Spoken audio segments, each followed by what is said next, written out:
सब जानते हैं कि एनडीए में आने के लिए शरद पवार का गुट मरा जा रहा है। उनके 8 सांसद हैं, 10 विधायक हैं। सब के सब ये चाहते हैं कि हमें एनडीए के साथ जाना चाहिए। काम धंधे बंद हो गए हैं, चीनी मिल के काम बंद हो गए हैं, इसके अलावा जो बहुत सारी फैक्ट्रियां हैं उन सब के धंधे बंद हो रहे हैं। सत्ता के साथ रहकर सब कुछ संभव है, लेकिन अकेले कुछ नहीं किया जा सकता। यह वास्तव में महाराष्ट्र में इस समय हो रहा है। तो वो सारे के सारे लोग ये चाहते हैं कि हमें एनडीए के साथ जाना चाहिए। अब रोहित पवार का जो गुट है वो सौदेबाजी करना चाहता है एनडीए से, जिससे उसकी बार्गेनिंग पावर बढ़े। हो सकता है कि कहने लगे कल को कि मुझे केंद्र में मंत्री बनाओ, पार्थ पवार और रोहित पवार या पार्थ पवार कोई भी कहने लगे, क्योंकि दोनों ही चचेरे भाई भतीजे हैं। इन सब के बीच में एक इंटरनल फाइट चल रही है। वैसे मैं बता दूं कि शरद पवार का जो रुख है वो बताया जाता है कि एनडीए के साथ जाने के लिए है।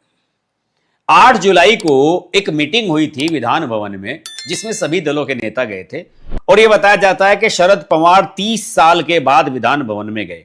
वहां सबसे मिले भी, बातचीत भी की, और यह भी बताया जाता है कि एकनाथ शिंदे के कक्ष में बैठकर चाय भी पी करके आए शरद पवार, और बड़ा स्वागत किया था एकनाथ शिंदे ने। इस बात से संजय राउत जल भुन गए थे। उन्होंने कहा था कि बताइए आप गद्दारों के साथ चाय पी रहे हैं।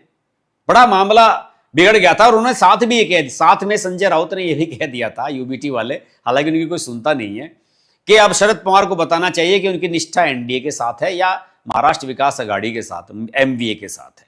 हालांकि इसमें बाद में बताया जाता है कि सुप्रिया सुले मैदान में कूदी थी, और सुप्रिया सुले को बहन मानते हैं संजय राउत। उन्होंने इस बारे में कहा था कि अब इस मामले को ठंडा कर दीजिए, ज्यादा मत बढ़ाइए, और चाय पी करके इस मामले को निपटा दिया गया था। लेकिन शरद पवार के 10 में से ज्यादातर एमएलए ये चाहते हैं कि हमें एनडीए के साथ जाना चाहिए। दोनों की ही मजबूरियां हैं। कई बिल पास करवाने हैं केंद्र सरकार को। 8 सांसद हैं एनसीपी एसपी के, और 43 सांसद चाहिए लोकसभा में अपने साथियों के अलावा। बहुत सारे धड़े आप जानते हैं कि कैसे सेटलमेंट हुआ है, टीएमसी में कैसे तोड़फोड़ हुई है, और राज्यसभा में आम आदमी पार्टी में कैसे तोड़फोड़ हुई है। यहां पर शरद पवार गुट को इस बात की भी चिंता सता रही है कि अगर हमने अपने विधायकों और सांसदों की ना मानी तो वो उधर चले जाएंगे।